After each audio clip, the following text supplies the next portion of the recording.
उत्तर प्रदेश की राजनीति में इन दिनों काफी हलचल मची हुई है और हलचल की वजह है राज्य के कैबिनेट मंत्री डॉक्टर संजय निषाद। उन्होंने बीजेपी को लेकर तीखे बयान दिए हैं, जिसके बाद से लगातार राजनीतिक पारा हाई नजर आ रहा है।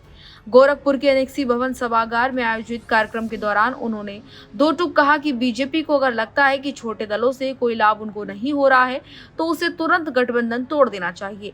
डॉक्टर संजय निषाद ने इसके साथ ही साथ ये भी कहा कि 2022 के विधानसभा चुनाव में राजभर और पटेल समाज समाजवादी पार्टी के साथ खड़ा हुआ था तो उसकी सीटें 40 से बढ़कर 125 तक पहुंच गई थी। वहीं जब ये समाज बीजेपी के साथ आया तो योगी आदित्यनाथ के साथ उनके नेतृत्व में योगी 2.0 की सरकार बनी और ऐसे में छोटे दलों की योगदान को नकारना या उसे कम करके आंकना पूरी तरह से गलत है। उन्होंने ये आरोप भी लगाया कि कुछ छुट भैया नेता आज निषाद समाज को गुमराह करने में लगे हुए हैं और यही कारण है कि 2024 में लोकसभा चुनाव में बीजेपी को हार का सामना करना पड़ा था। संजय निषाद ने इसके अलावा क्या कुछ कहा, आपको सुनवाते हैं।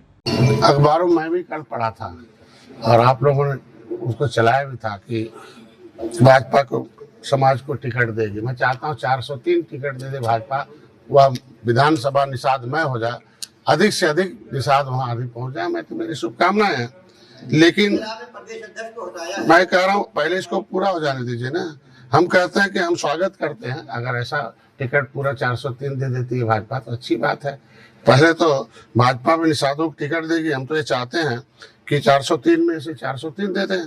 लेकिन क्या मुझे आपसे एक बात पूछनी, जो निषादों को टिकट दिलाने की पैरवी कर रहे हैं, क्या भाजपा उन्हें गारंटी है कि उन्हें टिकट देगी कि नहीं देगी? 2027 में क्या हुआ, किस तरीके से मिला कि नहीं मिलेगा?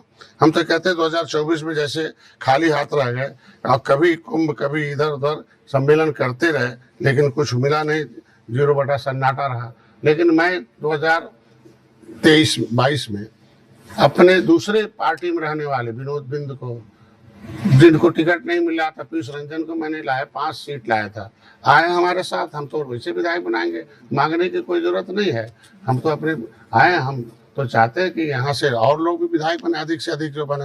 मैं तो कह रहे हैं कि भाजपा जो है 403 पे लड़ा दे तो निषाद पार्टी की जरूरत कहाँ रही? हम कह रहे हैं कि अच्छी बात है, अधिक से अधिक निषाद जाए वहाँ। मैं इतने कहूँगा कि आज के अरे हम कहें जो दौड़ते रहे टिकट नहीं मिला सब 2022 में, और हमने दूसरे को लाया और दूसरे लाया लड़ाया, तो हम कह रहे हैं कि उनको मिल जाए। हमारे पास आए, हम उनको लड़वाते हैं। आपके पास आएंगे तो आप टिकट देंगे? अब क्यों नहीं आएंगे, क्यों नहीं देंगे हम भाई? हम तो को टिकट देते ना।